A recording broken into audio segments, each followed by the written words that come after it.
Chers amis, après notre conférence sur la Chine, notre association, le Valois Monarchique, est heureuse de vous retrouver ce soir pour évoquer le destin industriel de la France. En effet, la France fait face à une multiplication de crises agricoles, énergétiques, industrielles, financières, mettant en danger notre souveraineté et le futur de notre bien-être. En effet, en une vingtaine d'années, l'industrie française a diminué de moitié. Quelles en sont les causes? Subissons-nous une pression d'écologistes doctrinaires poussant à la décroissance, la fin de l'abondance, imposant des normes toujours plus nombreuses? Souffrons-nous d'un excès de bureaucratie de l'administration? L'augmentation des dépenses de l'État, avec l'alourdissement des charges, accélère-t-elle les délocalisations? Manque-t-on d'une vision, d'une volonté de l'État pour défendre notre souveraineté, comme l'a montré l'augmentation vertigineuse des prix de l'énergie avec l'ouverture du marché européen à la concurrence et avec l'arrêt du nucléaire? Est-il possible de retrouver la prospérité et l'abondance? Comment lancer la reconquête industrielle permettant à la France de rester indépendante et souveraine? Nous avons cherché à trouver qui était capable de répondre à ces interrogations, en suivant tout d'abord des interventions dans les médias sur la crise énergétique, en assistant d'autre part à des conférences sur l'énergie ou le nucléaire dans différents cercles. Je citerai le cercle Entreprise et Liberté, ou à Dauphine avec Bernard Fontana, PDG de Framatome. Et cela nous a permis de rencontrer un grand capitaine d'industrie s'appuyant sur l'expérience, le vécu, en un mot sur le réel plutôt que sur l'idéologie. Loïc Le Floch-Préjean, ici présent, nous sommes heureux de vous accueillir ce soir. Merci beaucoup. Permettez-moi de reprendre l'excellente présentation vous concernant lors de vos conversations avec Paul-Marie Couteau et qui a été publiée le 3 mars dernier, qui s'appelait, je crois, « La France était au-dessus de nos personnes ». Alors je cite: « Voici l'une des personnes les plus étonnantes, donc dit Paul-Marie Couteau, qui m'ait été donné de rencontrer. Très tôt surdoué, solidement enraciné dans sa terre du Trégor, sa Bretonne bretonnante, puisque vous venez de Bretagne, je crois, vous étiez hier encore. Oui, j'étais hier, c'était une marée de 117, il n'y en aura pas avant 9 ans, donc... Il faut en profiter. Il fallait en profiter.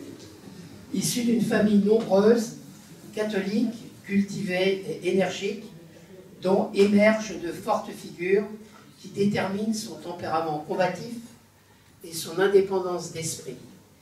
Il fait des études d'ingénieur, passe une année à parcourir les États-Unis, d'où il revient avec la conviction que la bataille scientifique et industrielle sera décisive pour l'avenir de la France.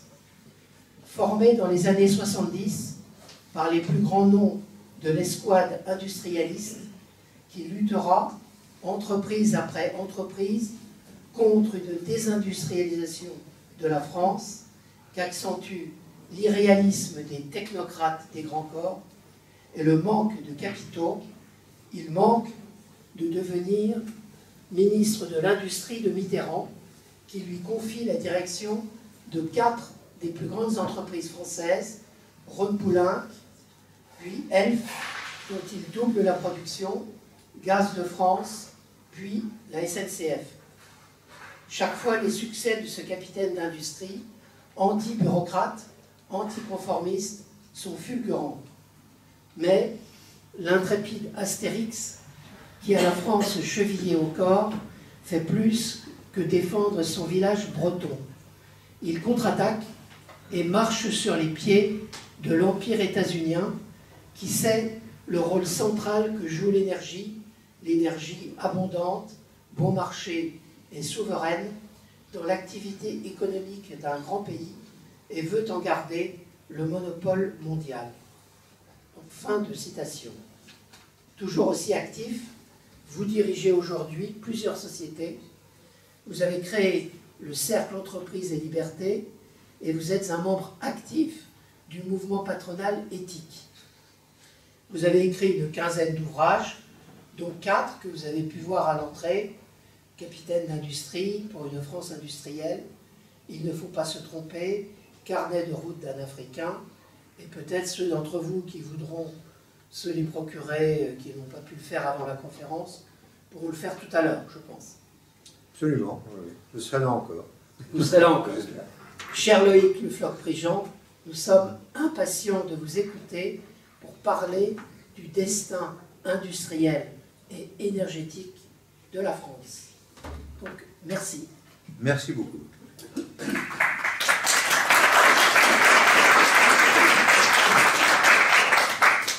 Donc ma vie s'est déroulée essentiellement dans l'industrie, et sans énergie, il n'y a pas d'industrie.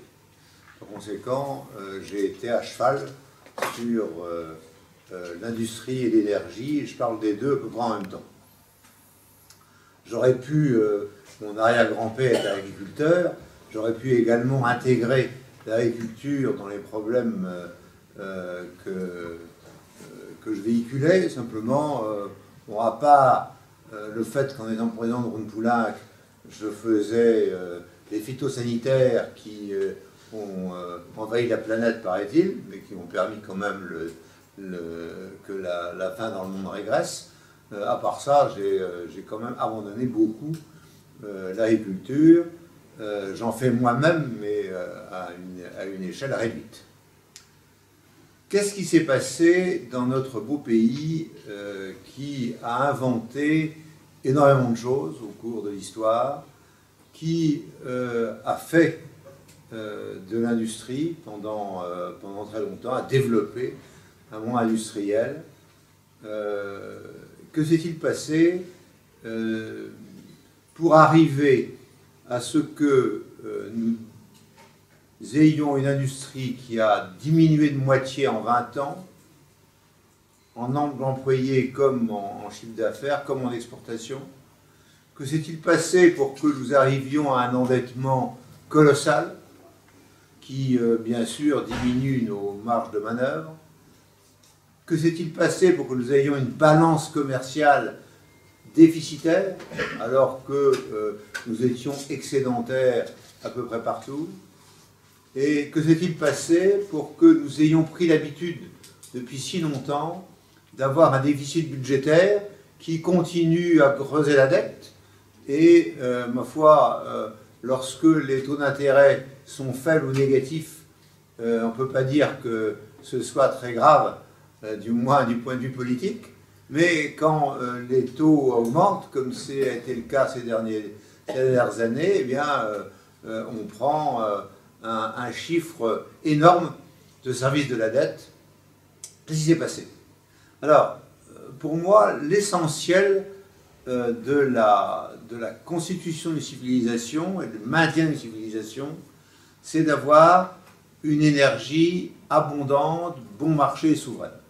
Si jamais on n'a pas ça, on ne peut pas développer une civilisation, on ne peut pas rester une civilisation. On est dépendant, on n'est pas souverain, on est cher, par conséquent, on n'est pas compétitif, et on n'est pas abondant, donc c'est la pénurie. Et la pénurie, c'est le mal absolu, parce que c'est le choix entre la vie et la mort. La pénurie, contrairement à ce que pensent certains des politiques actuels qui appellent ça sobriété, c'est le fait de ne pas avoir assez. Eh bien, quand on n'a pas assez, c'est le plus riche et le plus puissant qui prend tout. Il n'y a pas de répartition.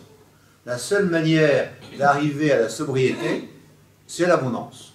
L'abondance, on dit, voilà, j'ai, par conséquent, je peux répartir, je peux choisir, je peux. Mais si jamais je suis en pénurie, on ne choisit pas, on prend tout quand on est riche ou puissant.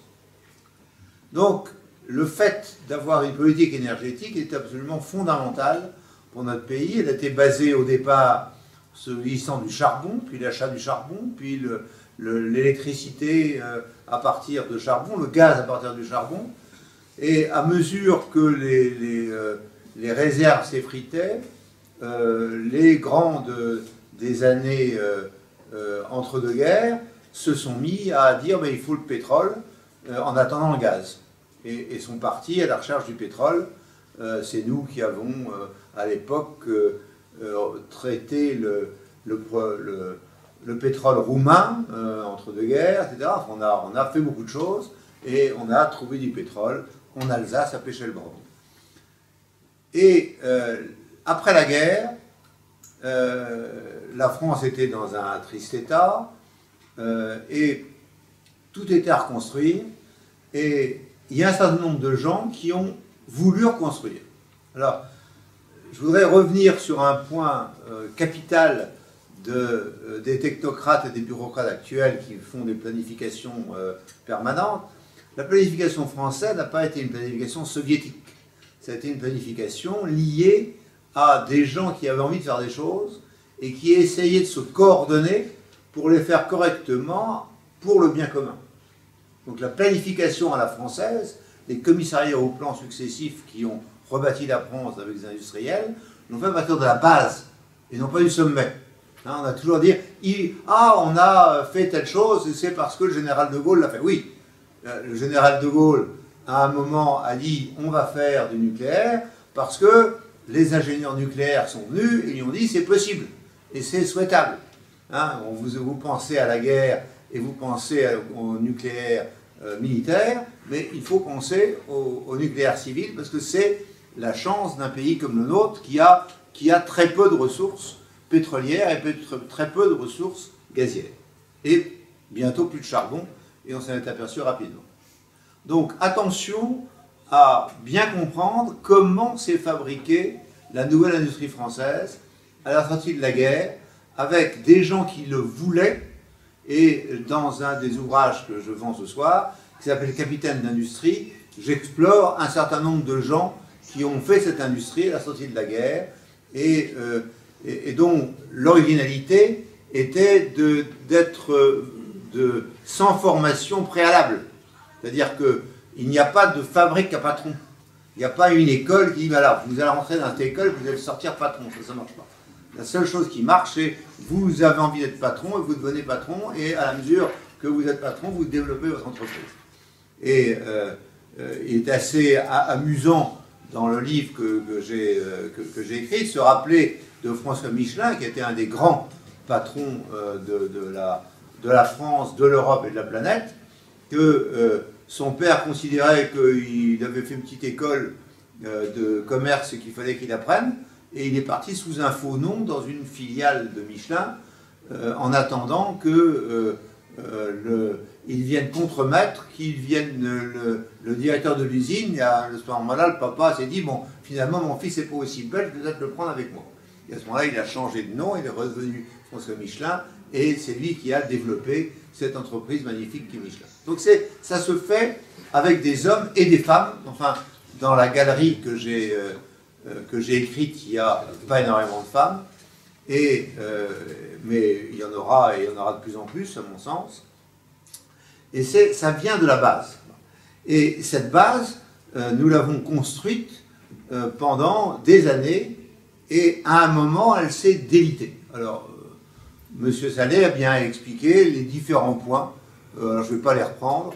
On les connaît tous. La bureaucratisation, la financiarisation, les affaires des finances, les charges sociales.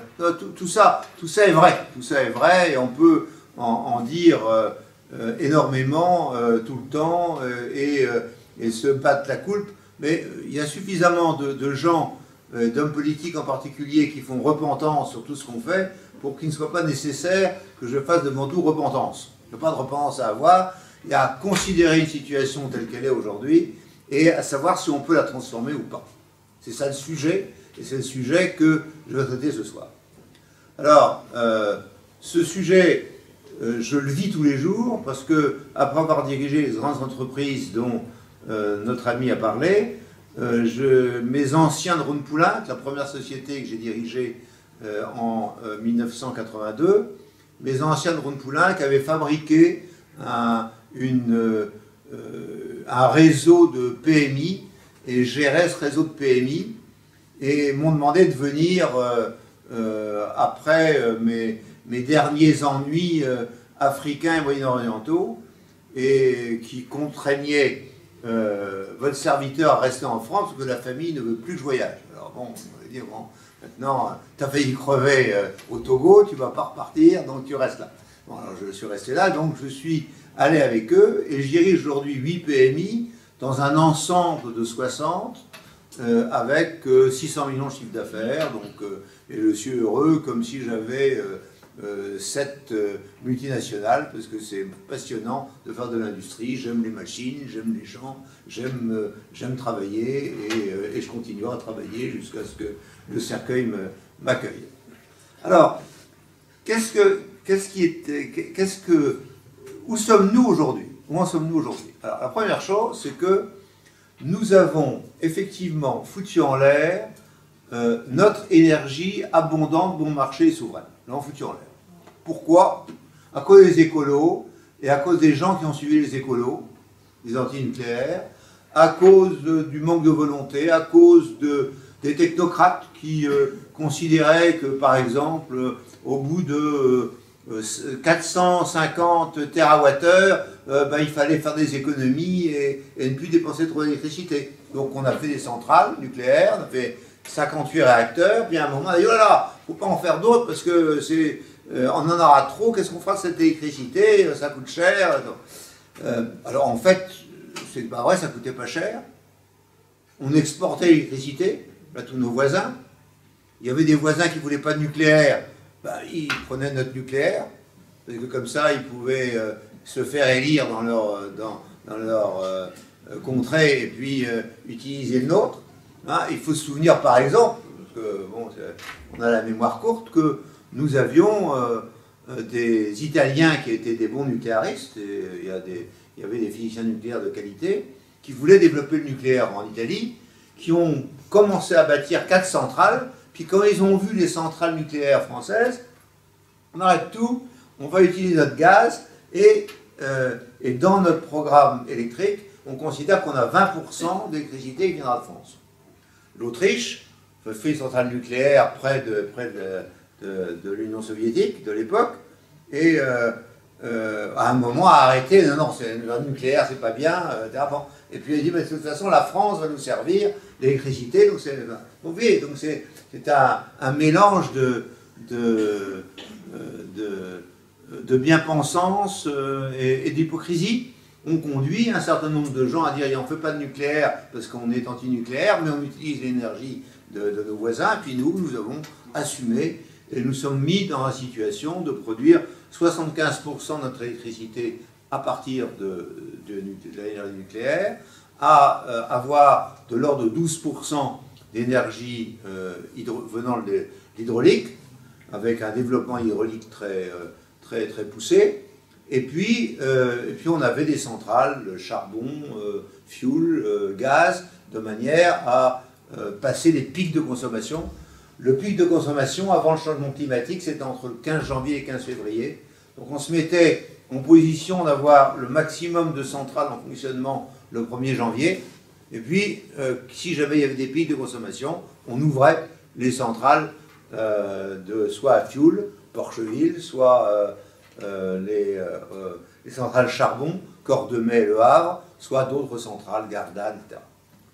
Alors, ça c'était l'idée directrice. Et puis on avait le pétrole qui existait et on avait développé Elf-Aquitaine dans tous les pays du monde.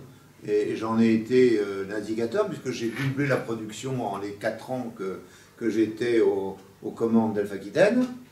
Ma foi, on avait du gaz, puisqu'on avait le gaz de lac, mais on avait été les promoteurs du gaz naturel liquéfié, et nous faisions du gaz liquéfié un peu partout dans le monde, et on avait des terminaux de gaz liquéfié, les premiers terminaux de gaz liquéfié ont été faits en France, donc nous avions une énergie abondante. Était-elle bon marché? Oui, puisque nous avions les meilleurs prix, puisque nous avions notre pétrole si on avait envie de le prendre, et nous avions des centrales nucléaires qui fonctionnaient correctement à bas prix, à bas coût. Voilà. Et puis, était souverain? Ben oui, parce qu'on avait certes abandonné la filière française graphite-gaz, mais on avait acheté la filière Westinghouse qui avait été faite par les Américains, avec succès, et nous avions réussi à l'acclimater au tel point que nous avions une électricité moins chère que les Américains en standardisant énormément l'ensemble de nos réacteurs. Et donc nous sommes arrivés au point où nous étions les premiers nucléaristes mondiaux. Voilà. Qu'est-ce qui est arrivé? Qu'est-il arrivé? Ben, il y a eu les antinucléaires, il y a eu les feignants, il y a eu... Bon, voilà, non, c'est trop, c'est trop cher, c'est bon. La situation des finances qui passe en disant là là, on va pas faire des centrales pour rien. Et on est parti dans une dérive. Première dérive importante, c'est le 97 où on arrête quelque chose d'absolument extraordinaire qu'on avait avec nos physiciens nucléaires, c'est-à-dire qu'on considérait que quand on utilisait l'uranium enrichi pour les centrales Westinghouse, il sortait un uranium qui était un déchet et qui était un uranium appauvri. Et nous avons considéré, nous les physiciens, qu'on pouvait peut-être utiliser cet uranium appauvri, mais non plus en utilisant comme liquide l'eau, mais le sodium fondu. Et donc nous sommes mis à dire, ben, comme ça on n'aura plus de déchets. Voilà. Quelle horreur! Parce que comme l'ensemble du monde antinucléaire et écolo français considérait que leur argument, c'est qu'il y a des déchets sur 10 000 ans, sur 100 000 ans, c'est abominable, il faut les enterrer, il y en aura sous votre pergola, ça va être affreux, etc. Quand ils ont vu qu'on était capable de traiter l'uranium appauvri avec ce qu'on appelle les réacteurs à neutrons rapides, ils ont considéré que c'était absolument abominable et qu'il fallait arrêter ça.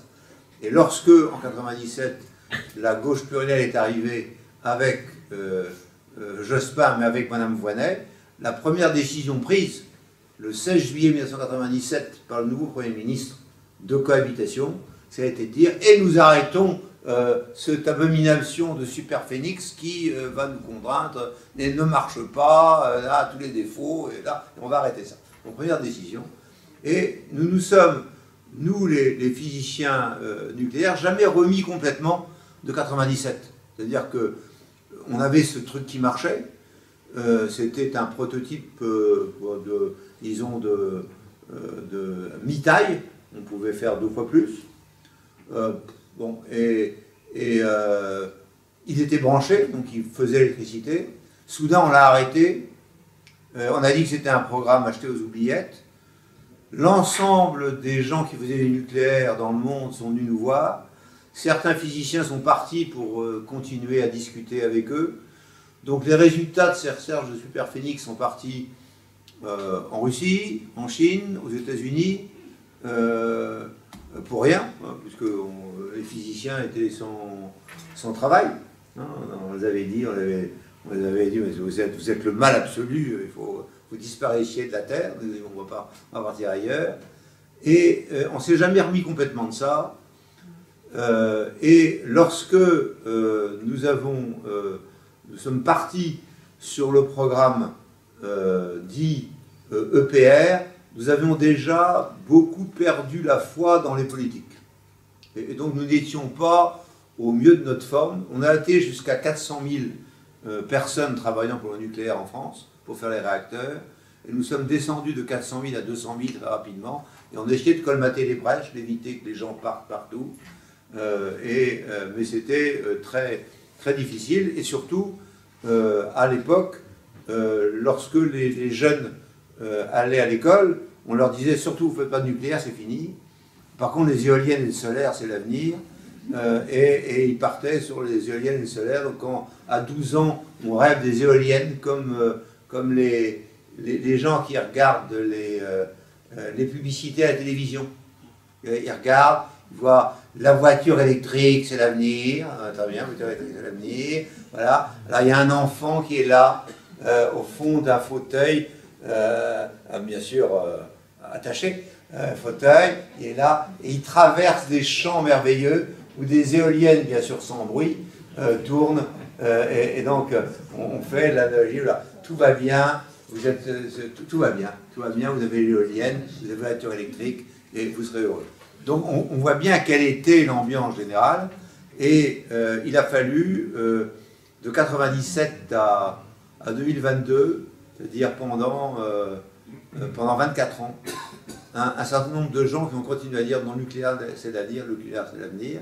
Alors il y a eu bien sûr le problème de l'EPR à Flamanville. Quel était le problème? Le problème c'est que c'était pas notre réacteur, puisque notre réacteur c'était N4+, c'était un réacteur politique conçu entre la France et l'Allemagne, entre EDF, l'exploitant, et Siemens, le soi-disant l'énergéticien. Les Allemands n'en voulaient plus parce qu'il y avait un peu de verre dans la coalition gouvernementale. Par conséquent, c'est un truc qui a été brinque-ballé. Et on a pris sur la tête le fait que les Allemands sont partis assez vite. Et alors il fallait comment savoir, est-ce qu'on reste avec les Allemands? Alors Siemens disait oui, moi j'ai envie de rester dans le nucléaire, mais le gouvernement allemand disait non, c'est fini, le nucléaire c'est fini, il faut l'oublier. Donc les Allemands étaient à la fois partants et non partants. Donc, et soudain on a eu Fukushima, et Fukushima a été transformé en drame nucléaire, alors qu'il n'y a pas eu un mort nucléaire. Et à ce moment-là, on a changé les règles, et alors que nous avions fait le béton, il a fallu changer les règles et faire l'ingénierie alors qu'on avait déjà fait le béton. Alors là, les gens qui, autour de la table, ont fait un peu de technique, savent que lorsqu'on a, quand on a fait le bâti et qu'il faut changer complètement ce qu'il y a dedans, ben c'est pas facile. C'est pas facile. Et donc on s'est pris les pieds dans le tapis, d'autant que les ingénieurs nucléaires, les MON, étaient partis, en Russie, en Chine ou ailleurs, que on faisait les centrales nucléaires, les mêmes en Chine, on les a fait en 7 ans, pour un peu pour le prix, et qu'on n'avait pas envie de se fader l'ensemble du monde politique français et pour faire des cagades. Donc les gens qui étaient là étaient du second choix. Donc ils n'ont pas bien pris les affaires. Alors on essaie d'expliquer comment ça s'est fait ou ça s'est pas fait. La raison, c'est que faire une centrale nucléaire, ça nécessite un patron. Ça nécessite un patron, ça nécessite un patron qui résiste aux politiques, qui résiste à tout, et qui, bon, comme Boiteux l'a fait en disant voilà ce que je vais faire, et qu'il a nommé Michel Hugues patron du nucléaire industriel français. Il n'y avait pas de patron du nucléaire vraiment, tout le monde s'arrachait en voulant faire à peu près tout et n'importe quoi. Donc tout ça a été mal ficelé, et il a fallu attendre 24 ans après la fermeture de Fessenheim, qui était la centrale la plus extraordinaire de France, parce qu'on avait refait complètement, comme les écolos nous avaient emmerdés en parlant du sismique à Fessenheim, des risques sismiques, on l'avait refait complètement pour qu'ils ne puissent pas nous emmerder. Pof, il a fallu fermer celle-là. C'était la meilleure. Ensuite, l'année suivante, ou l'année d'avant, on a fermé Astrid. Qu'est-ce que c'était Astrid? C'était le truc qu'on avait fait du temps de Sarkozy pour essayer de ne pas se faire voir trop en refaisant du neutron rapide. On avait lancé un programme, et là, le programme Astrid, il fallait refaire un proto. C'était pas des sommes extraordinaires, mais elle devait passer au-dessus de la ligne de flottaison au budget. Jusque-là, on avait caché le programme sans que ce soit vu. Il y avait un programme Astrid, on ne savait pas ce que c'était, puis on trouvait des millions ici ou là, et on arrivait à nourrir les physiciens nucléaires. Quand il a fallu le montrer, à ce moment-là, les inspecteurs des finances ont été voir Macron en disant il faut arrêter ça, ça coûte des millions, et ça ne sert à rien, pof. Et on a arrêté Astrid en 2019. Donc 2019 arrêté Astrid, 2020 arrêté Fessenheim. On avait le moral dans les chaussettes. Cependant, on a continué à dire que malheureusement pour vous, l'éolien et le solaire, c'est pas la solution. L'éolien, c'est à la fois intermittent et c'est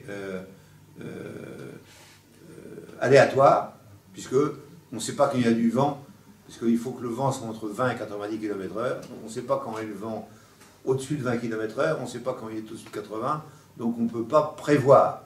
Le soleil, on sait quand il y a soleil, quand il n'y a pas soleil avec la météo, quand elle est exacte. Mais sur le vent, impossible, parce que c'est aléatoire. Il faut, pour arriver à ce que ce ne soit pas aléatoire, il faut résoudre les équations de Navier-Stokes. Et les équations de Navier-Stokes, depuis 50 ans, elles sont sur le bureau des mathématiciens qui n'arrivent pas à les résoudre. Mais ils y arriveront un jour. Mais pour l'instant, vous êtes incapable, et tout le monde est incapable de dire le vent va arriver et il va faire en dessous de 90 ou au-dessus de 90. Et pendant tellement de temps, et voilà quelle va être l'aléatoire. Alors on essaie d'éviter l'aléatoire complet en mettant les mâts de plus en plus haut. Alors ça permet de faire des éoliennes en mer invisibles. Alors au départ, elles sont invisibles quand il y a le projet, parce qu'elles sont à 200 mètres, on ne les voit pas. Puis quand les gens s'aperçoivent qu'elles sont à 300 mètres, ils disent « mais c'est pas ça qu'on nous avait dit ». Ben oui, moi j'en ai fait. Et puis maintenant, on va en faire plein d'autres, parce que c'est tellement bien. Il faut savoir que sur l'année 2023, la production éolienne a été de 2 à 3% de la consommation globale française, et il n'y a pas un électron des éoliennes qui est allé en France. Tout a été vendu à l'étranger, parce qu'on n'avait pas besoin au moment où ça produisait. Donc on avait un trop-plein, donc tout a été vendu. Donc ce qu'on vous raconte sur le fait que les éoliennes, c'est vachement bien de savoir, non, c'est pas vrai, ça ne nous sert à rien. On n'a absolument pas besoin des éoliennes en France, et on n'en aura pas besoin. Et ce n'est pas complémentaire du nucléaire. Ce qui est complémentaire du nucléaire, c'est l'hydraulique. Et s'il n'y a pas assez d'hydraulique, ben c'est le gaz. Et l'éolien, de toute façon, la complémentarité, c'est le gaz. On l'a vu avec la guerre en Ukraine, lorsqu'il y a eu le problème de la guerre en Ukraine, les Allemands ont dit qu'il n'y a plus de gaz, il n'y a plus de gaz, donc il n'y a plus d'éolien. Voilà, parce que quand il n'y a plus d'éolien, il n'y a plus d'électricité, donc c'est pas la peine d'en faire avec l'éolien, puisqu'il n'y a pas de gaz.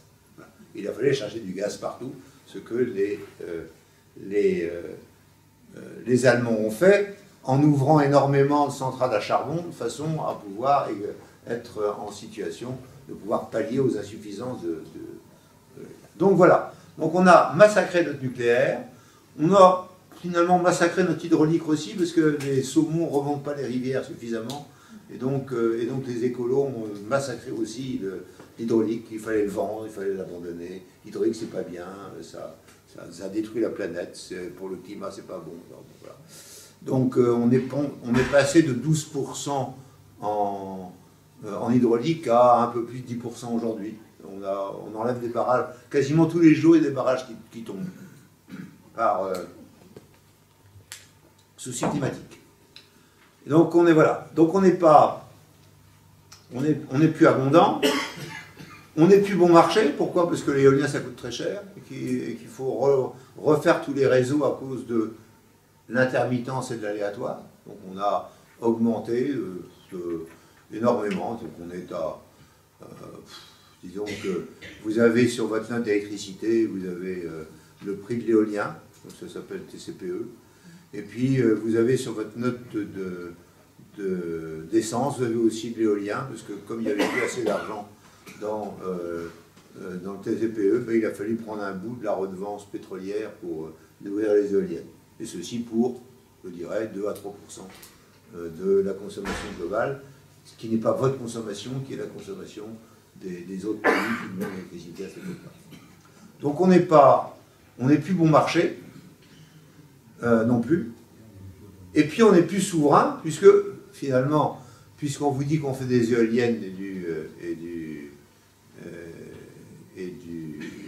du solaire, il faut savoir qu'il n'y a rien fabriqué en France, que tout ça c'est des matériaux qui sont essentiellement développés par les Chinois, et qu'on est dépendant des Chinois complètement, sur tous les panneaux solaires et sur toutes les éoliennes. Sauf des boîtes qui sont en faillite, qui sont les Siemens Gamesa et Vestas au Danemark et en Allemagne, mais nous on ne fait rien. Donc nous souverains, non.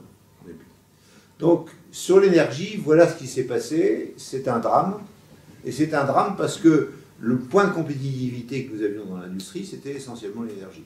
Et nous payions, autrefois, la moitié de nos concurrents en énergie électrique.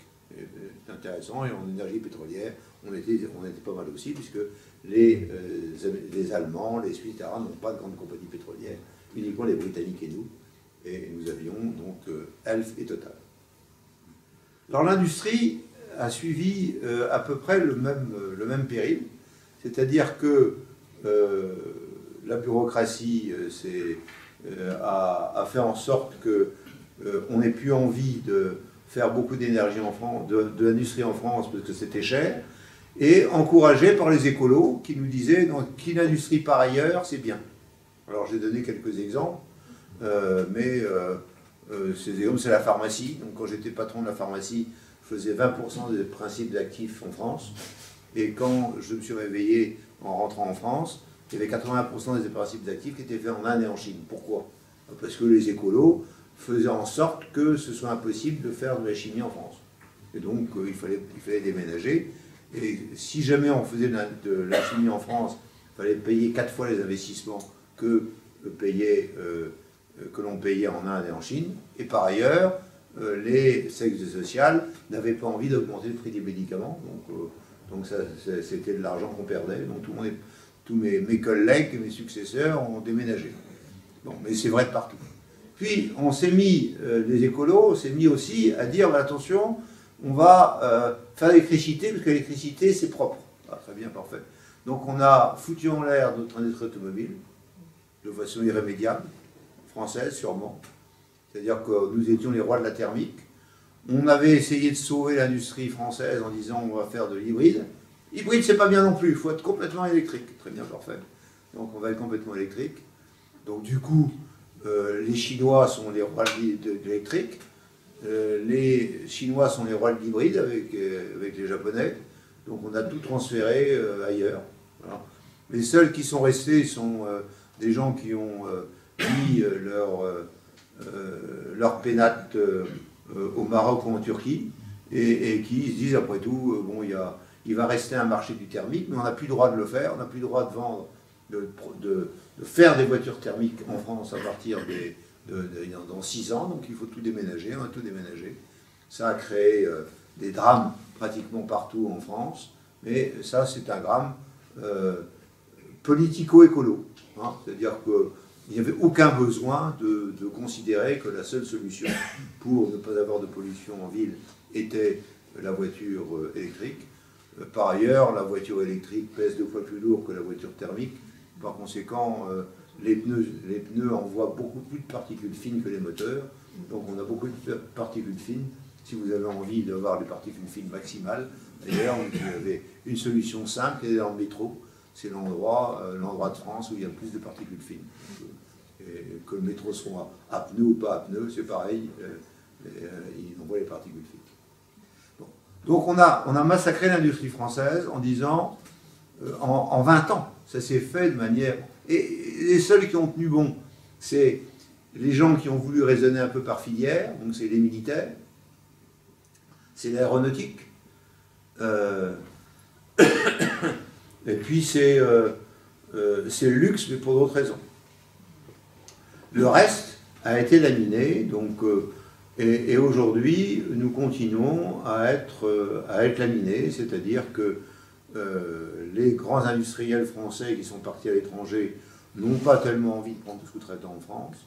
Nous avons encore des centaines de milliers de PME en France qui sont en train de s'effacer lentement, donc la désindustrialisation est toujours en marche, ne croyez pas ce qui vous est dit.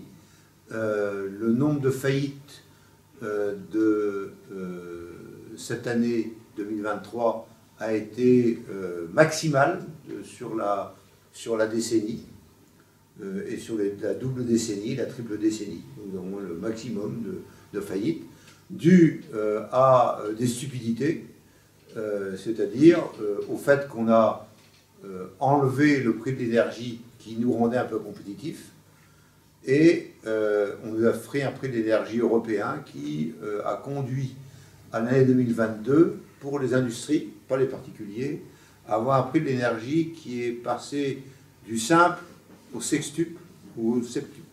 C'est-à-dire on a multiplié par 6 ou 7. Seuls les gens qui ont pu remettre ce prix sur leurs clients ont pu être sauvés. Ceux qui n'ont pas pu, eh bien, ont crevé la bouche ouverte. Et c'est la raison pour laquelle aujourd'hui, moi, chef d'entreprise, recueillant les doléances des gens qui ont envie de partir parce qu'ils sont trop vieux, je reçois des jeunes de 60 ans qui disent ben, « je ne peux pas rester ». Donc, bon, très bien. Alors, j'en recevais une dizaine par an, j'en reçois 100 par mois. Donc, je sais que le feu est là. Alors, on vous sert maintenant les réformes sociétales. Donc, la presse est pleine de réformes sociétales. Ce sera l'avortement, puis ensuite autre chose, l'euthanasie, et puis on va terminer sur le consentement pour viol, etc. Bon, on va passer le temps de la réforme sociétale, et pendant ce temps-là, l'industrie crève et continue à crever. Et qu'est-ce qu'on fait? Eh bien, on prend exactement la méthode soviétique pour faire de l'industrie, c'est-à-dire qu'on dit on va investir des grosses sommes dans un gros bidule, et comme ça, on va recréer l'industrie. C'est des usines de batteries, puisque maintenant qu'on dit on va faire des voitures électriques, il faut des batteries, on s'est aperçu 10 ans après qu'il fallait faire des batteries, qu'on n'avait pas de batteries. Alors on fait des usines, on prend un Sud-Coréen, il vient à Dunkerque, on va te faire l'électricité au prix coûtant. Ah bon, c'est pas mal, ça, c'est pas mal. On va, moi c'est pas le cas, hein. Moi je paie 4-5 fois plus, hein. Donc moi je suis pas coréen. Et donc on va te raser gratis, c'est bien parce on va donner 30 à 40% de ton investissement. Et comme ça tu vas t'installer à Dunkerque. Très bien. Alors il dit oui, je m'installe à Dunkerque. Très bien. Parce que les ouvriers, moi je ne sais pas si les ouvriers, ça crée 2000 emplois, très bien. Est-ce qu'il y a des gens compétents en lithium, en cobalt, Ah ben je ne sais pas. Alors, en fait, on est très compétents en lithium, parce que c'est nous qui avons mis le lithium en tête de pont dans les années où j'étais à la délégation de la recherche. Et le Collège de France, vous verrez que la partie électrochimie, depuis 20 ans, est alimentée en coopérants chinois qui viennent apprendre le lithium en France au Collège de France. Ça fait 20 ans que ça dure. Et donc on a les meilleurs experts du lithium chinois formés en France au Collège de France. C'est très bien. On est très bien. Et donc, alors est-ce qu'on a les ouvriers pour être dans les usines de batteries de lithium? Ah ça, je ne sais pas. Bon, on va peut-être prendre des Coréens ou des Chinois, comme on les a formés. On va peut-être revenir. Ça va être bien. Ça va faire de l'emploi. Ça va créer de l'emploi. On crée de l'emploi. Bon, tout ça est ridicule et c'est le plan à la française, c'est-à-dire à la soviétique. Donc on est retourné en régime soviétique. Et je mets de l'argent sur quelque chose et comme c'est moi qui suis plus intelligent, j'ai raison. C'est comme ça que les soviétiques ont fait en Algérie quand on a quitté l'Algérie. Ils ont dit voilà, on va faire de l'acier en Algérie. Vous avez du gaz, on va faire de l'acier, et on fait de l'acier. Puis il n'y a pas d'acier qui sort. Mais il y a des aciéries. Il y a déjà quelque chose. Alors on recommence le même truc. Le soviétique, ça marche. Alors, il y a un mec qui sait tout, donc il sait qu'il faut faire des usines de batterie. Donc il va inaugurer des usines de batterie, il fait des usines de batterie. Et ainsi de suite. C'est-à-dire qu'on n'a plus l'idée que l'industrie est faite par les hommes et les femmes et qu'ils ont des idées et qu'ils ont envie de faire. Alors on se lance dans des trucs, on dit voilà, je vais faire des start-up. Les start-up c'est bien, on fait des start-up. À chaque fois que la start-up marche, elle a besoin de fonds propres, il n'y a pas de fonds propres, donc hop, tout le monde s'en va. On va faire l'intelligence artificielle, on est bon à l'intelligence artificielle. Oui, mais les autres aussi sont bons. Oui, non, on est en meilleur. Très bien, parfait. On fait des petits trucs de santé artificielle, et puis après, quand le mec a un petit quelque chose, il dit mais qui veut acheter mon truc? Et puis hop, ça part aux États-Unis ou ailleurs. Peu importe. On a sauvé le monde et le climat, vraisemblablement comme ça. C'est pas comme ça que ça se fait. L'industrie, c'est pas ça. Et donc, tant qu'on a des gens qui ne comprennent pas l'industrie, alors ils sont nombreux. Il y a les journalistes, les politiques, et le gouvernement, ça fait beaucoup. Et quand j'explique l'industrie à des gens aujourd'hui, je suis allé dans les cabinets ministériels au titre du mouvement éthique en disant voilà ce qu'il faudrait faire. Les gens m'écoutent. Quelquefois, ils me disent non, ça ne m'intéresse pas, très bien. Puis il y a des gens qui m'écoutent. Puis à la fin, ils me posent une question. Je dis voilà, vous n'avez rien compris au film.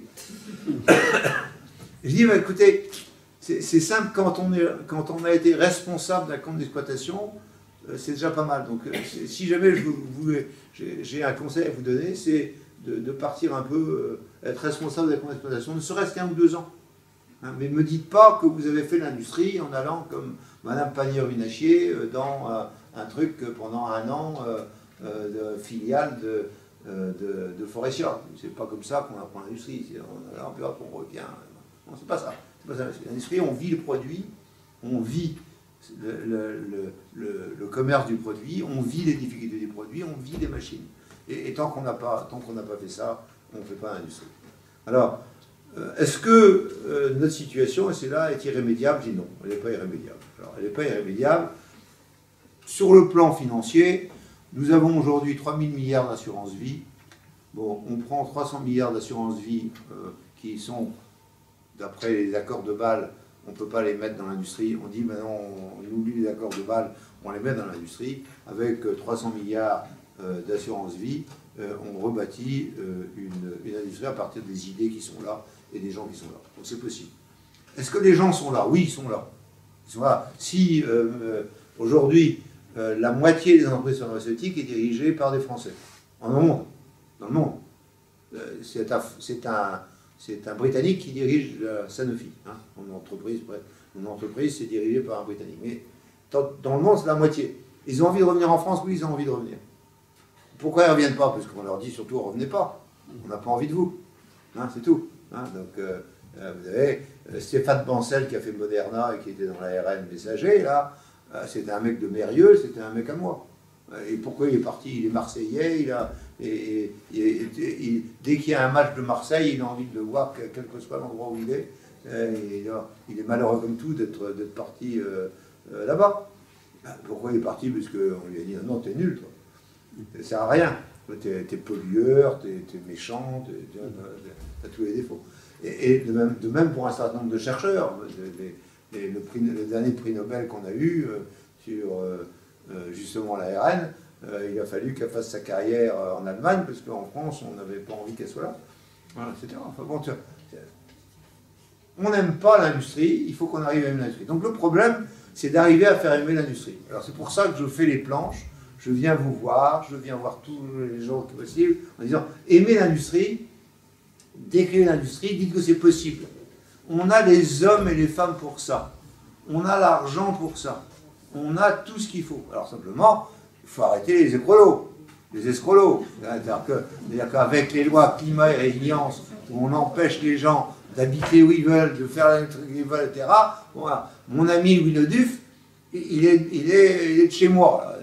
Enfin, chez moi. Il est du nord du Léon. Le Léon, c'est pas le Trégor. Moi, je suis Trégor. Il est du nord du Léon. Bon. Il a été dans la brioche. Il fait le brioche doré. Il a été aux États-Unis. Il a fait la pizza. Il a fait le machin d'abord.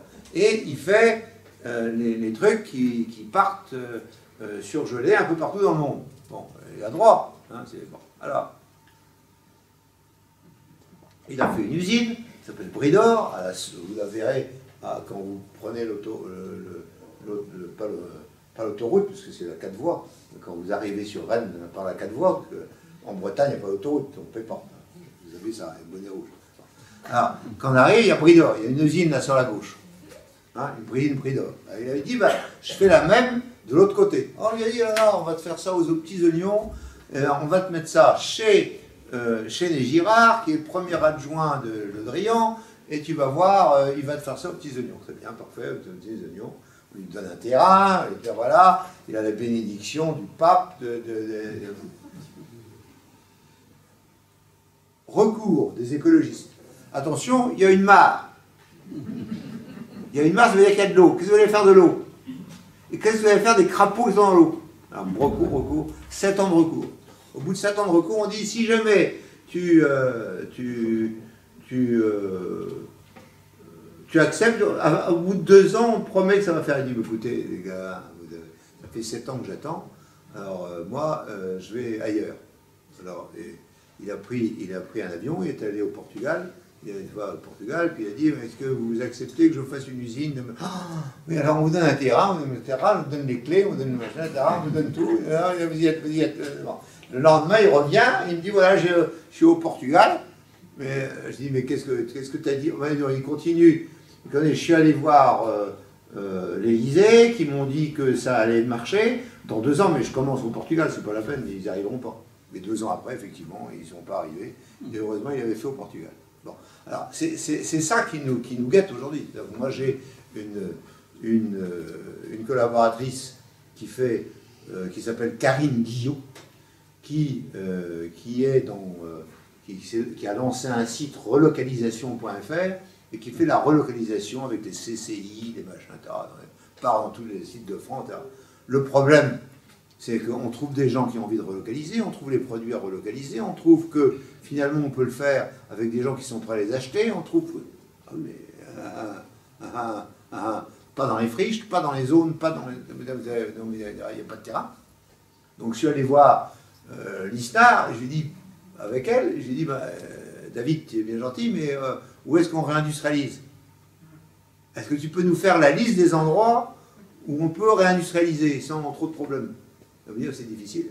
Pourquoi? Il y a les lois climat et résilience, c'est compliqué. Qu'est-ce que tu as fait? Là, il dit, j'ai lutté. Oui, tu as lutté, mais enfin bon, tu es président de l'Association des maires de France, où est-ce qu'on en est? Quels sont les endroits où on peut aller? Il faut essayer de tendre, il faut essayer de trouver des solutions pour trouver... c'est un... Oui, alors ce terrain-là peut-être, mais alors, vous le viabilisez... il faut mieux aller au Portugal ou en Suisse. Ou en Suisse. C'est-à-dire que moi, j'ai une usine à quelques pas de la Suisse. Alors, je me fais piquer les types que je forme. Parce que quand je leur donne de l'argent, j'ai payé de l'argent par ailleurs.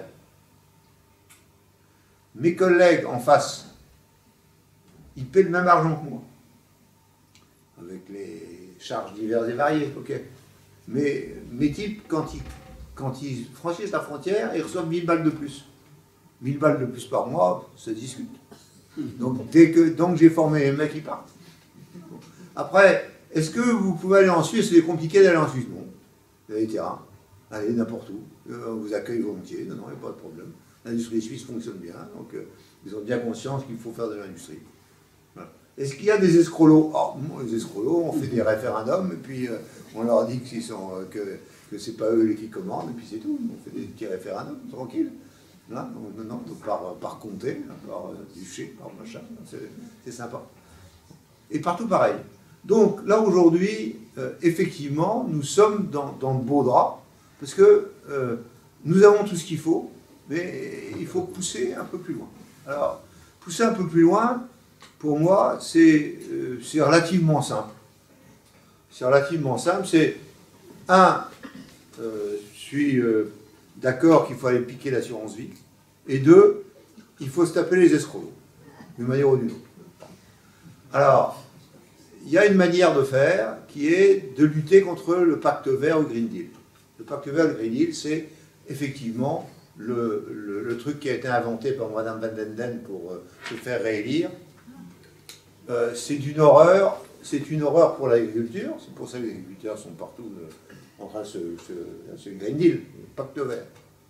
Pacte vert. Pour l'énergie, ils nous ont emmerdés sur le nucléaire. C'est pour eux, c'est à cause d'eux que parce qu'on n'a pas fait assez d'éoliennes, on donne de l'argent alors qu'on n'a pas besoin d'éoliennes. Voilà. Et pour l'industrie, c'est catastrophique. Parce qu'on nous dit, non, il ne faut pas aller là, il ne faut pas aller là. Et comme les Français ont envie d'être les meilleurs des Européens, à partir du moment où il y a une directive de Mme Van den Den et l'Europe, on fait mieux qu'eux, et donc c'est bien pire. Que moi, je préfère effectivement aller en Allemagne et en Italie, c'est plus cool que de rester en France avec la même directive, parce qu'on l'a transposée. Monsieur Béchu, on lui a dit sur les plastiques que voilà ce qu'il faut faire, il y a une directive, Il dit non, mais on va la transposer en mieux, parce que nous on fait mieux. Il dit mais non, parce que la directive, c'est fini.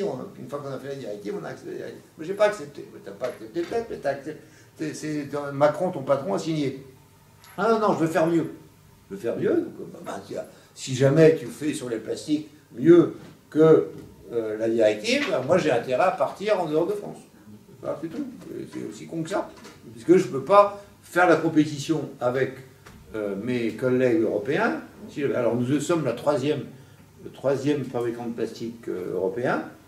Eh ben, on risque de plus faire de plastique. La région d'Oyonnax, où j'ai une usine, moi je ne fais pas de plastique là, heureusement. Je fais des moules. Alors c'est encore pire. Mais plastique. Mais les gens sont désespérés, puisque de l'autre côté de la frontière, on peut faire du plastique et pas chez eux, parce que il y a une super directive de super Christophe Béchu qui empêche de faire du plastique ci et ça et ça et ça. En fin de compte, l'histoire du plastique, c'est pas un problème de fabriquer le plastique. L'idée dans laquelle ils sont partis, les escrolos et les ministres, c'est moins on fait de plastique, moins les gens en achètent. Et ils en achètent d'ailleurs. C'est complètement con. De la même façon qu'on ne fait pas de voitures thermiques en France, et on va, croyez-moi que vos petits-enfants seront en voiture thermique dans les campagnes, en diesel. Pourquoi? Parce qu'on ira les acheter au Maroc et en Turquie. Et puis, elles seront d'occasion, parce qu'on aura droit aux voitures d'occasion pendant 150 ans. On aura des voitures d'occasion pendant 150 ans. Vous voulez que je dise, la nature a horreur du vide, qu'est-ce que c'est cette histoire? C'est des histoires de fous. Donc, tout est possible. Et je dis qu'aujourd'hui, j'ai deux orientations à vous donner. La première, c'est l'assurance vie. Il faut absolument arriver à ce que dans l'assurance vie, et c'est le livre que j'ai écrit pour une France industrielle, c'est il faut des fonds propres pour l'industrie. On ne va pas aller chercher les Saoudiens sans arrêt, les Qataris, les Émiratis, les machins, etc. On a des fonds propres, on a 3 000 milliards d'assurance vie. Il suffit d'en prendre 300 milliards, c'est bon. Il suffit de dire, oui, on a le droit de risquer notre argent d'assurance vie dans l'industrie. Bon. Ceci a été fait par Jacques Rueff en 1926, a été refait avec Jacques Rueff et Général de Gaulle en 1958. C'est relativement simple. On fait du Rueff. On fait du Rueff, c'est-à-dire, soit vous risquez votre argent, et quand vous gagnez de l'argent dans l'industrie, ben c'est pour vous. On ne va pas vous le piquer. Pas de raquette. Hein, bon. Et soit ça ne marche pas, vous ne perdez pas tout, parce qu'il y a un amortisseur. Voilà. C'est ça. Et c'est l'assurance vie, le permet, sans difficulté. Donc, on peut faire ça. Premier sujet. Deuxième sujet, c'est voter contre les gens qui veulent le pacte vert. Voilà. Le Green Deal ou pacte vert. Les gens qui veulent le Green Deal ou pacte vert, ce sont de dangereux criminels. Ils veulent tuer l'industrie, l'agriculture et l'énergie. Bon, bah, il faut arrêter. Il faut arrêter les conneries. Mais c'est dans nos mains, hein, c'est relativement simple. Le pacte vert, c'est le mal absolu. Ou alors on dit, on fait un pacte vert, mais c'est plus un pacte vert de Mme Van Landen, c'est un nouveau pacte vert qui est intelligent et tal. Les politiques ont ça, de possibilité évidente. C'est qu'ils peuvent vous dire, je fais la même chose, je fais le contraire. Il y en a un qui est notre chef, qui fait assez bien ça, il ne fait plus de nucléaire, mais il arrive quand même à tuer le nucléaire. Donc c'est pas mal. Donc on doit pouvoir y arriver. Bon, voilà un peu ce que je disais. Donc c'est possible de faire de l'industrie en France. J'ai confiance, je continue de l'industriel, je continue à faire de l'industrie en France avec des machines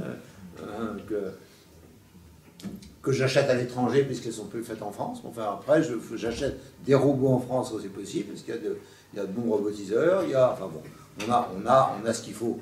On a ce qu'il faut, et si jamais on a vraiment envie, on doit le pouvoir, non pas en 1 ou 2 ans, mais en 10 ans. On était à 20% du PIB en industrie il y a 20 ans, ou 25 ans. On peut revenir, on est à 10%, 10% et demi aujourd'hui, un peu au-dessus de la Grèce. Hein, tous les autres sont meilleurs que nous.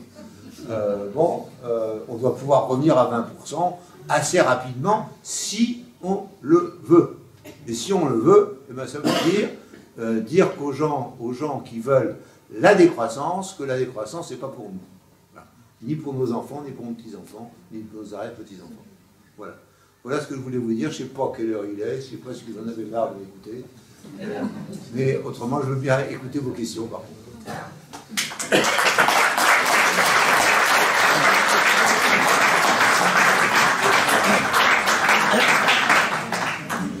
Bon, merci Loïc Lefoc-Prichon pour votre analyse de bon sens et puis pour l'optimisme, en fait.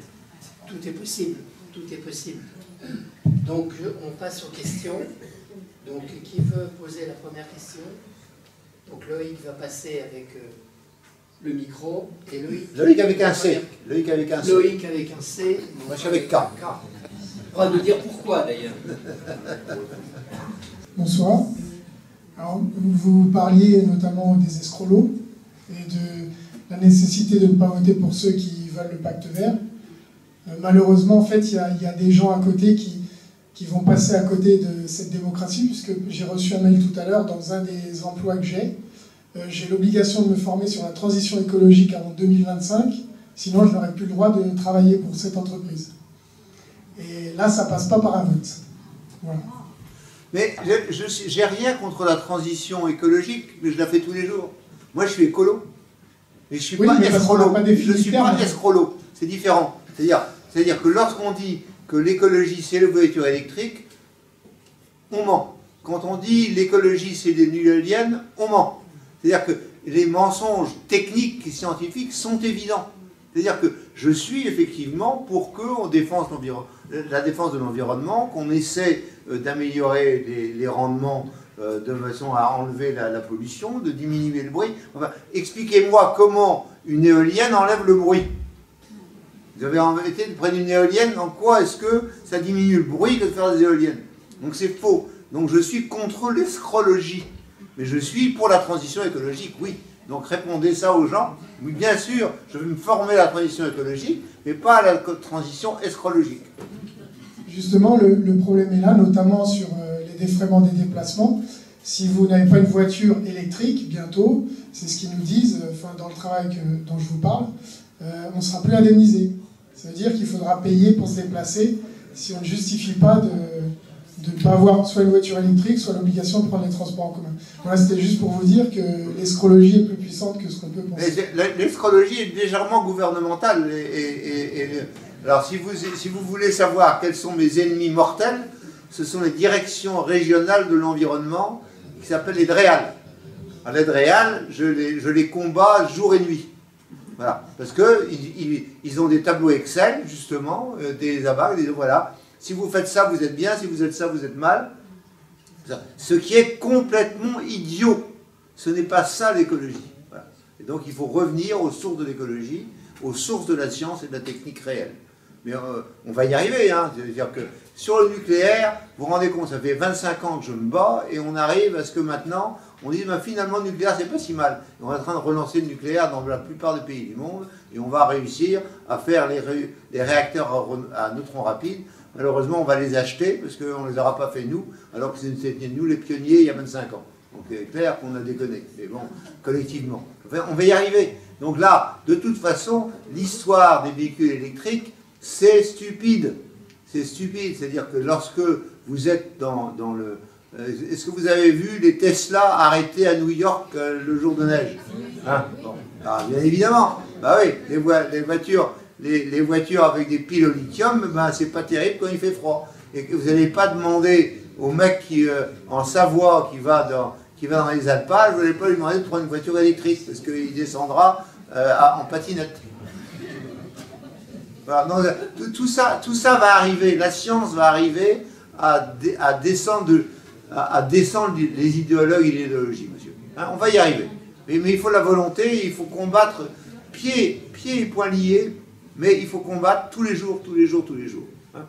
Et surtout, faire en sorte que les enfants comprennent bien la différence entre faire de l'écologie et ne prendre qu'une douche tous les 5 ans. Hein. Moi, j'avais une question pour rester sur le thème des voitures électriques et la transition sur les énergies. C'est la société Imerys qui, en 2022, a lancé un projet pour 2028 avec une extraction de 35 000 tonnes par an de lithium dans les carrière en Auvergne-Rhône-Alpes, c'est du côté de Échassières, dans l'Allier. Et ce projet, il est à destination de produire 700 000 voitures électriques par an.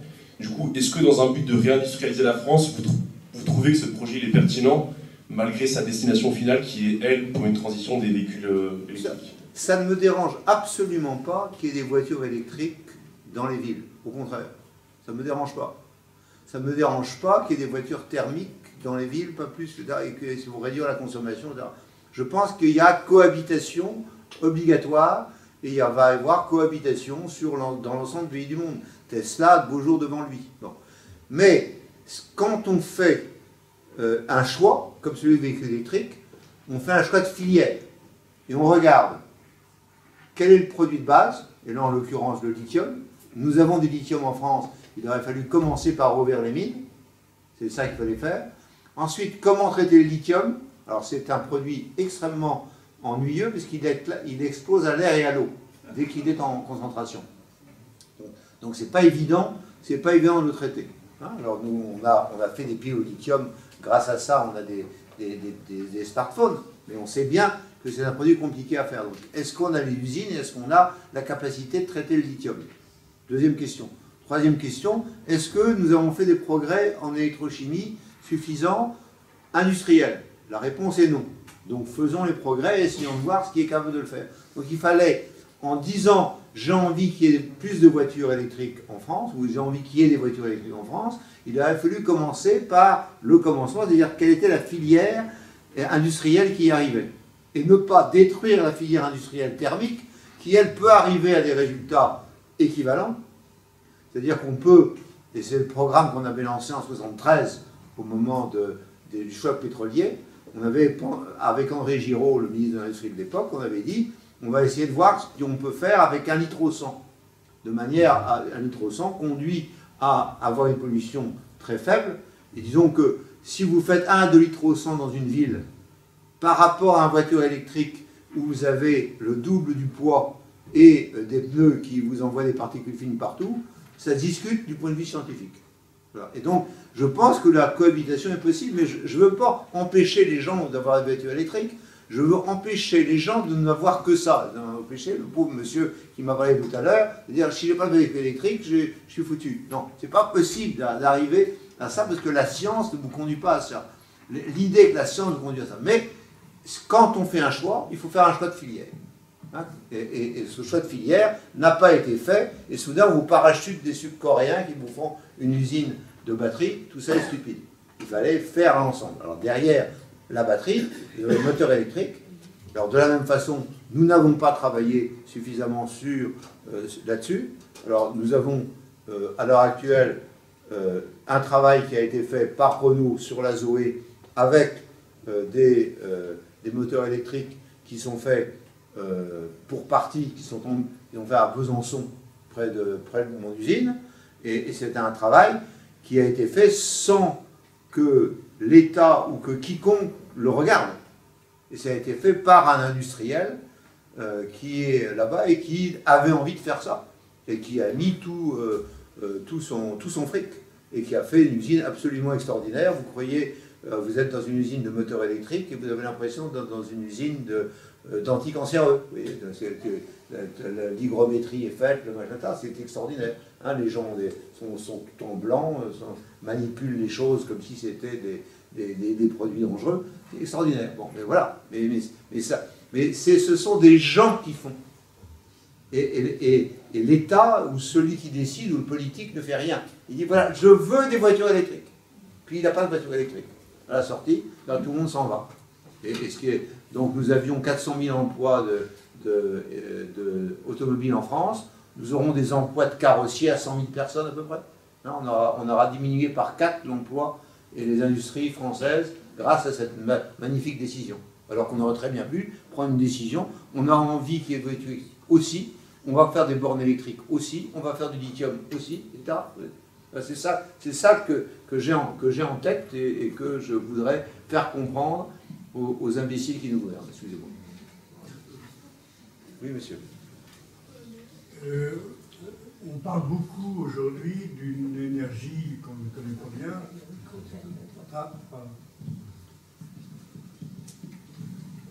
On parle beaucoup aujourd'hui d'une énergie qui aura peut-être de l'avenir, mais je ne sais pas quelle est votre opinion là-dessus. Vous n'avez pas parlé, c'est l'hydrogène liquide.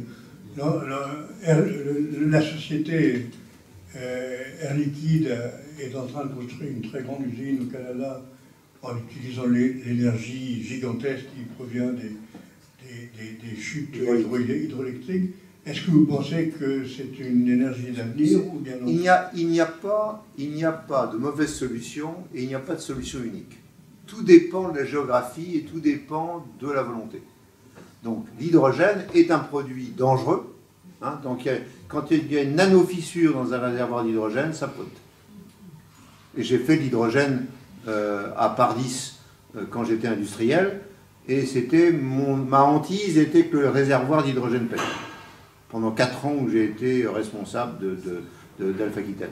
Donc c'est dangereux. Comme le lithium tout à l'heure qui expose à l'air et à l'eau. Ces deux produits, c'est les deux premiers produits. Hein, lithium d'un côté, hydrogène de l'autre. La classification de Mendeleïev. Donc c'est des produits dangereux. Bah oui, sûrement on peut les utiliser s'ils sont moins chers. Alors maintenant, est-ce qu'ils sont moins chers ou pas?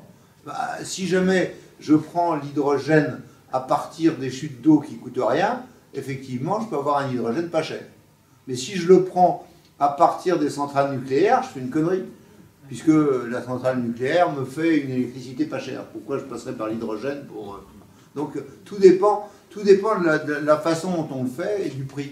Hein, et faire de l'hydrogène vert par méthanisation, c'est bien joli, mais il sera toujours plus cher que l'hydrogène qu'on fera à partir du gaz, du méthane que l'on fore. Donc le coût est important. Le coût est important. Hein, donc il faut regarder le coût et le coût de la sécurité. C'est-à-dire l'hydrogène, c'est pas un produit qu'on véhicule comme ça, tranquillement. Ah oui, tiens, je vais prendre mon petit hydrogène. Non, c'est pas comme ça. Hein, c'est compliqué. Et sur ce que fait Air Liquide aujourd'hui pour montrer que l'hydrogène est possible, c'est vrai, le moteur hydrogène est possible, elle le fait avec des flottes. Et elle contrôle tous les jours la manière dont le réservoir réagit, etc. Enfin, ils essaient d'éviter l'accident.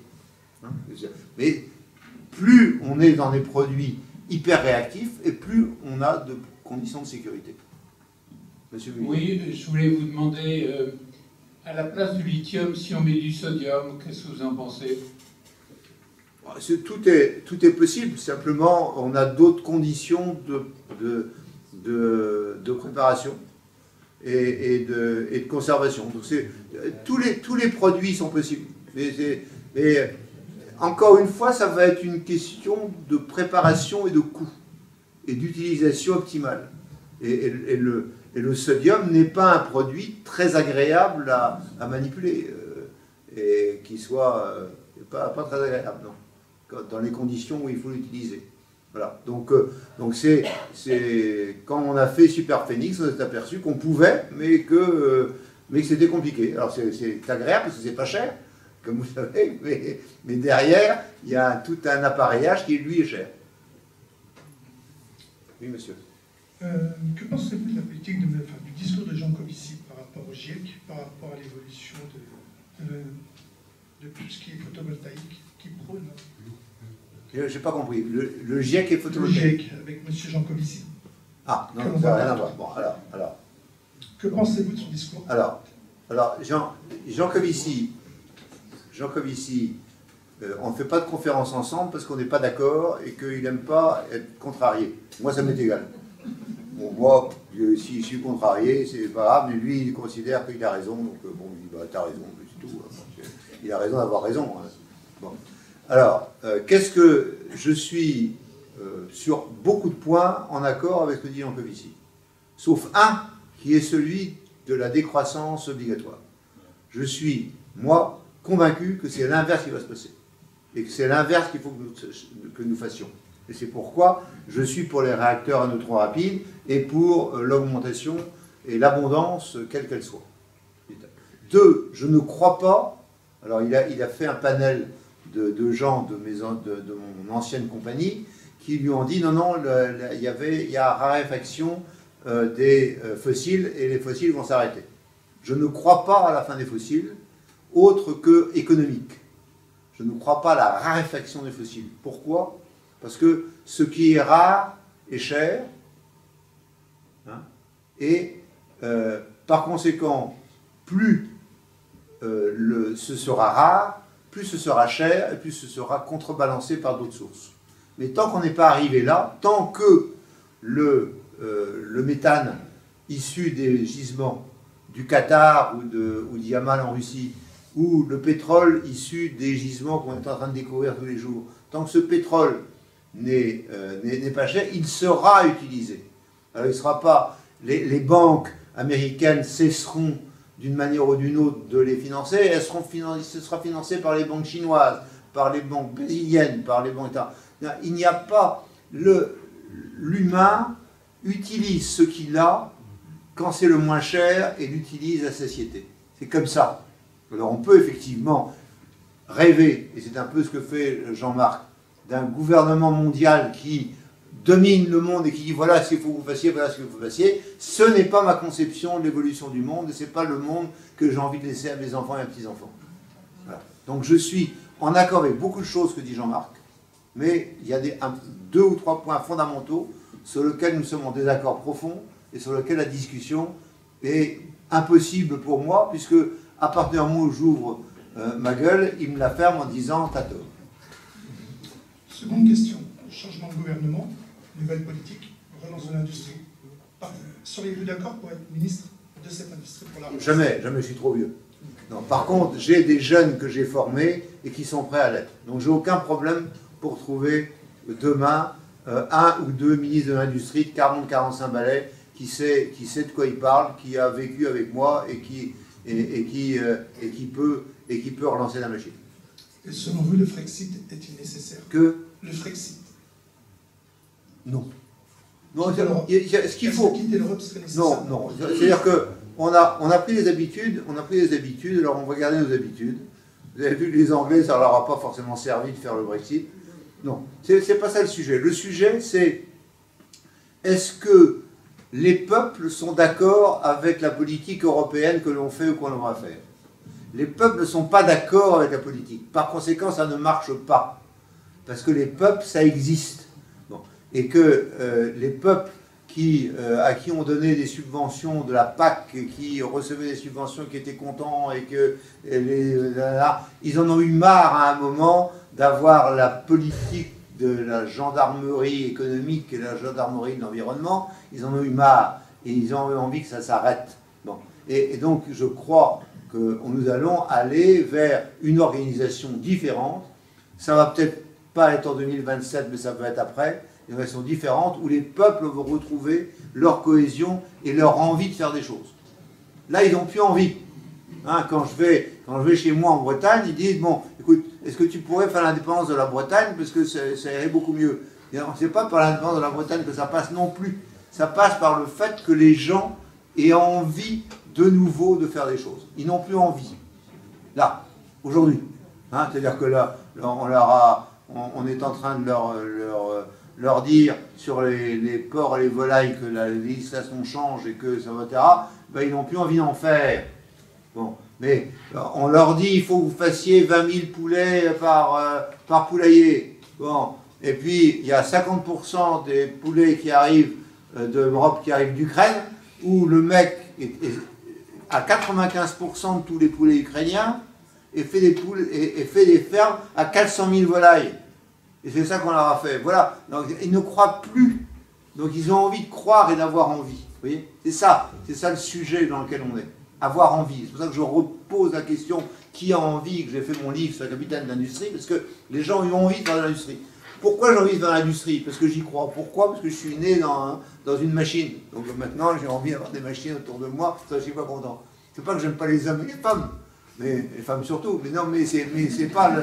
Mais il se trouve que j'ai besoin de cette vie autour des machines qui grippent, qui vont pas, qui sont maintenues, ça. Voilà. Mais il y en a des tas comme moi. Quelle est votre solution pour redynamiser le système? Pour redynamiser. Pour redynamiser les systèmes, je vous ai dit, assurance vie et enlever le pacte vert. Si jamais on ne fait pas ça, on ne peut pas redynamiser le système. On n'a plus envie. On n'a plus envie. Voilà, c'est tout. C'est aussi simple que ça. Et on attendra le temps qu'il faut, parce que les gens les gens vont attendre, puis à un moment, ça va repartir à partir de ça, à partir de fonds propres générés par l'épargne que nous avons, qui aura envie de s'investir dans des choses nouvelles, et elle aura envie de s'investir parce qu'on lui garantira que si elle gagne de l'argent, on ne va pas lui prendre. C'est important de ne pas être racketté, et si jamais on dit aux escrolos, arrêtez votre char, laissez-nous vivre un peu, puis l'environnement, on y croit. Moi, je vais à la pêche à pied et je suis très bon à la pêche à pied. C'est de l'écologie, je sais quoi faire, je sais conserver les animaux, les petits, je ne les prends pas, les grands, je les mange, etc. C'est ça la vie. Il faut revenir à la vie réelle et arrêter d'avoir des technocrates bureaucratisés ou des bureaucrates technocratisés qui essaient de nous diriger avec des tableaux Excel et des calculs sommaires et non scientifiques. C'est-à-dire que le fait qu'ils aient abandonné les résultats scientifiques en disant la science dit que, la science dit que, la science ce n'est pas ça. La science c'est le doute et c'est le retour d'expérience. Si on ne doute pas, on n'est pas scientifique. Et les escrolos n'ont jamais de doute. C'est ça qu'il faut faire, c'est ça qu'il faut faire. Ils n'ont pas de doute, donc ils ne sont pas scientifiques. Donc ils n'appliquent pas la science. Autre question? Oui, monsieur. D'abord, merci de tout ce que vous nous dites. Je reconnais un peu le très Gaurois en pleine action et avec le pragmatisme qui entraîne. Et ça fait très plaisir, puisque moi-même, je suis très Gaurois aussi. Ah ben voilà, c'est meilleur. Donc, il ne faut pas le dire aux autres. On va peut-être se comprendre assez bien. Donc je suis assez d'accord sur la plupart quasiment de ce que vous avez dit. Je voudrais faire un petit commentaire, puis je terminerai par une interrogation.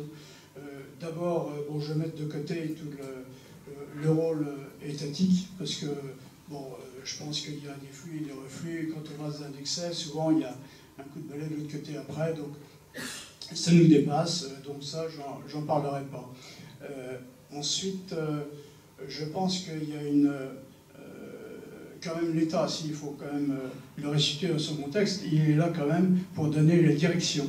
Et ensuite, qu'elle soit bonne ou mauvaise, la direction est simple, c'est le bien commun.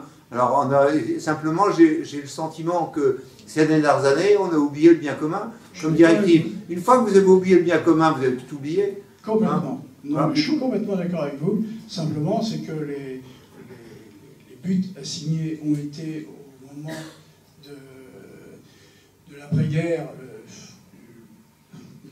relativement. Il fallait rebâtir, alors on a rebâti. Dans les méthodes. C'est mon livre Capitaine d'industrie, vous allez voir. Mon éditeur est prêt à vous le vendre et je suis prêt à le dédicacer. C'est vrai que la planification... Alors, quelle est votre question? Je vous fais les commentaires à vos commentaires. Ma question, c'est quand même un petit peu aussi sur les moyens, parce que vous voulez nous entraîner, c'est très bien, mais je pense qu'on est tombé comme tellement bas qu'il y a beaucoup de choses à monter. Alors, vous connaissez le mot d'Hemingway, monsieur? Le mot d'Hemingway. C'est-à-dire, le mot d'Hemingway, c'est juste avant l'aube, c'est là où la nuit est plus noire. Je suis entièrement d'accord aussi. Voilà. Alors, effectivement, on est dans la merde, et par conséquent, on peut s'en sortir. Ouais, et ça peut prendre quand même un certain temps, et il faut que... Un certain temps, mais de la volonté. Qui n'a pas la volonté, on ne peut pas s'en sortir. Le soleil n'y arrive pas. Mais il faut aussi des volontés dans différents domaines, il faut que ça soit coordonné et planifié d'une certaine façon. Planifié par les hommes de terrain, pas planifié par les technocrates. Donc tant que ce sera planifié par les technocrates, si vous voyez qu'actuellement, quand même, dans les écoles d'ingénieurs, on a peine à recruter, et qu'en plus, quand ils sortent des écoles, la plupart vont exercer leur discipline ailleurs. Mais ils sont prêts à revenir. Il y a 80 000 ingénieurs à la Silicon Valley français. Ils sont prêts à revenir. Allez les voir, ils sont prêts à revenir. Simplement, il faut que la France change un peu. Je constate le problème. Et les accueils. Et j'espère qu'ils va bien changer. Mais quand même, ça passe par là. Et ensuite, je voudrais insister sur la pérennité de la formation en certains domaines, parce qu'avant l'industrie, pour qu'on sache fabriquer, il faut aussi savoir comment fabriquer. Là, c'est le domaine de la recherche. Et le domaine de la recherche, ça suppose des formations parfois extrêmement pointues, très longues, qui supposent une pérennité dans les compétences qu'on a à former au fur et à mesure d'une vie de carrière.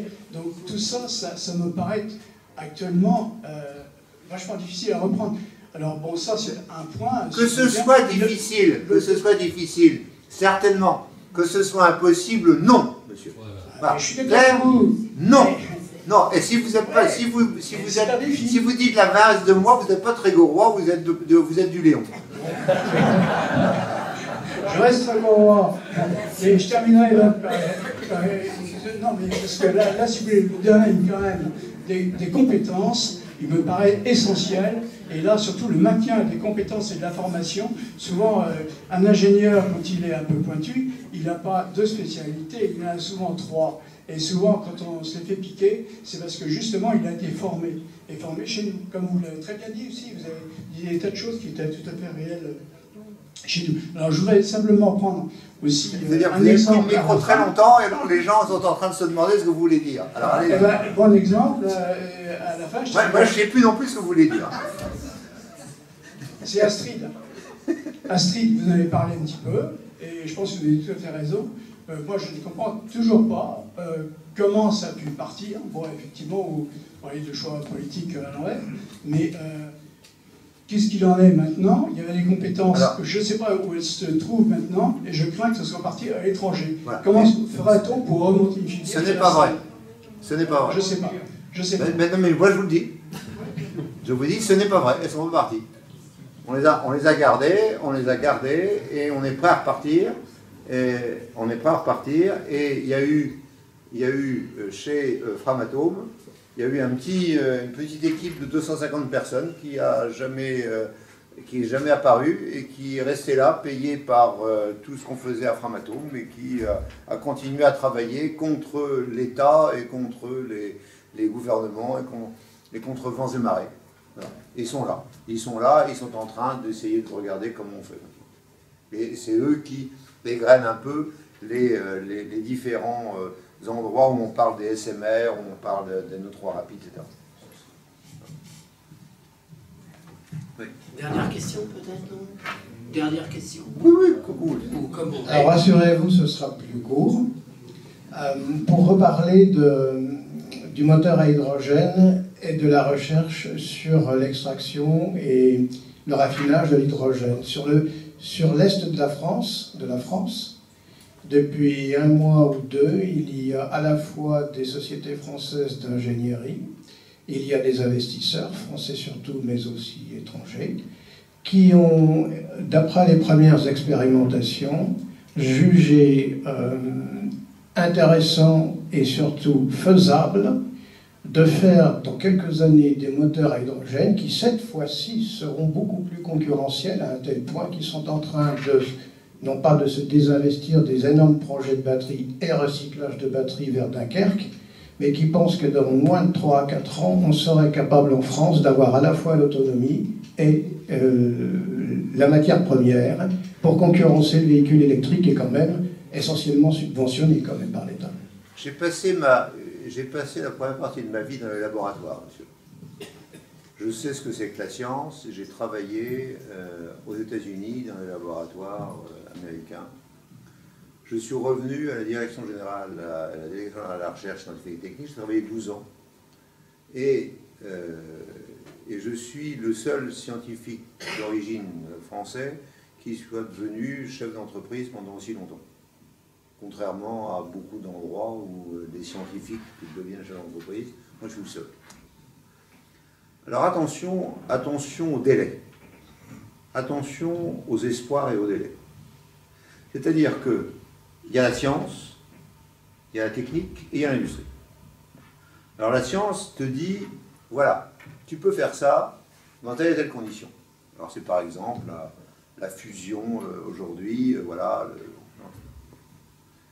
Et le scientifique a tendance à considérer qu'une fois qu'il a mis au point son truc, enfin le reste c'est de la tendance.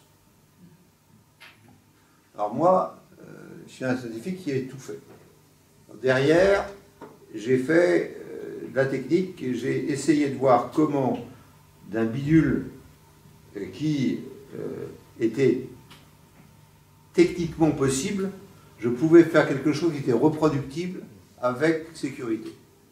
Dans une situation où les coûts, a priori, n'étaient pas trop importants. Alors ça, c'est la partie technique, c'est l'ingénieur de recherche, de laboratoire, industriel, etc. Il regarde ça. Il regarde ça. Et ça prend du temps de savoir, parce qu'on va dans le détail.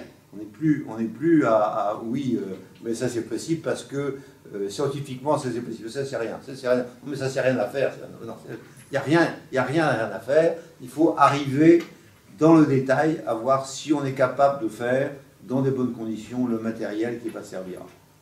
Et puis, à la fin, il y a l'industriel que je suis aujourd'hui qui dit maintenant, je vais faire ça avec tant de personnes, à tel coût, voilà quelle série il faut que je fasse, et voilà ce que, avec ma part bénéficiaire, je peux donner aux... Tout ça, c'est des délais. Nous n'en sommes pas là pour l'hydrogène. On sait faire des moteurs à hydrogène. On sait faire. Simplement, il faut que Monsieur Tout-le-Monde soit capable d'utiliser ces véhicules. Bon, il y avait autrefois, pendant la guerre, des gazogènes. Ça pétait de temps en temps quand même. On ne supporte plus maintenant. On ne supporte plus que ça pète. Un accident, c'est le drame. J'ai sur l'autoroute du Soleil, une voiture à hydrogène a explosé. Fini. On n'achète plus la voiture à hydrogène. On a caché soigneusement l'accident de la recharge des voitures électriques à Place Vendôme, là en face du Ritz. On a caché soigneusement, de manière à ce que le véhicule électrique ne soit pas mort et enterré. Bon, les voitures, quand les bus électriques de la RATP flambent, on demande tout le monde de sortir, et on dit un bus électrique qui a flambé. On ne dit rien. On cache. Omerta. Mais on sait, la réalité, c'est que à partir du moment où on a des produits qui ne sont pas classiques, si on est arrivé sur l'essence et non pas sur l'électricité, si on est arrivé à l'essence par rapport à ça, c'est que, du point de vue de la sécurité, du point de vue du matériel, etc., on arrivait à quelque chose qui était possible et qui était en sécurité maximale. Nous en sommes loin sur l'hydrogène, croyez-moi. Nous en sommes loin. Sur le lithium, à l'heure actuelle, les Chinois sont en train d'essayer d'éviter le lithium pour partir sur le phosphore. Ont-ils raison, ont-ils tort, j'en sais rien. De la même façon que moi j'ai un produit où les gens disent c'est pas ça qu'on veut mettre du magnésium à la place. Je leur dis essayez le magnésium, c'est effectivement plus léger, c'est plus agréable, c'est plus joli, etc. Bon, très bien. Le magnésium, ça pète. Donc, faites attention à ne pas prendre les désirs des scientifiques pour des réalités. Derrière, il y a les pauvres ingénieurs comme moi, et puis il y a les pauvres industriels comme moi. Et nous, on essaie d'avoir les produits à la fin qui valent quelques centimes et que vous absorbez avec beaucoup de facilité. Mais ce n'est pas si simple. Donc, alors, maintenant, sur le gisement, tout le monde trouve de l'hydrogène en sous-sol. Effectivement, nous, pétroliers, de temps en temps, on passait sur l'hydrogène et on disait basta. Hein, on ne va pas prendre l'hydrogène. Pourquoi? Parce que, encore une fois, lorsque vous allez sortir l'hydrogène, vous allez sortir un produit extrêmement difficile à stocker. Et donc, lorsque nous étions en 1973 sur ce sujet, puisqu'on avait évoqué ce sujet, on était parti sur l'idée que peut-être on arriverait à stocker l'hydrogène avec des hydrures, des solides, qui pouvaient remettre l'hydrogène derrière, et on n'a pas vraiment réussi un tout. Ça a duré de 1973 à 2000, quoi, hein. On a passé 30 ans à essayer de voir si ça pouvait arriver. L'hydrogène pressé, compacté, etc. Bon, je sais que je n'irai pas, j'irai dans le cercueil avant qu'un avion hydrogène existe. Mais si jamais l'avion à hydrogène existait, je pense que j'éviterais d'y aller. Voilà. J'ai répondu à votre question. Je crois qu'on va arrêter là, monsieur, oui. si vous avez pas. Merci beaucoup. Et puis je signe mes livres à la sortie, si vous voulez. C'est plein de richesses que je n'ai pas pu vous dire, parce que je suis bavard, mais pas au point de pouvoir tout dire. Déjà, on peut applaudir.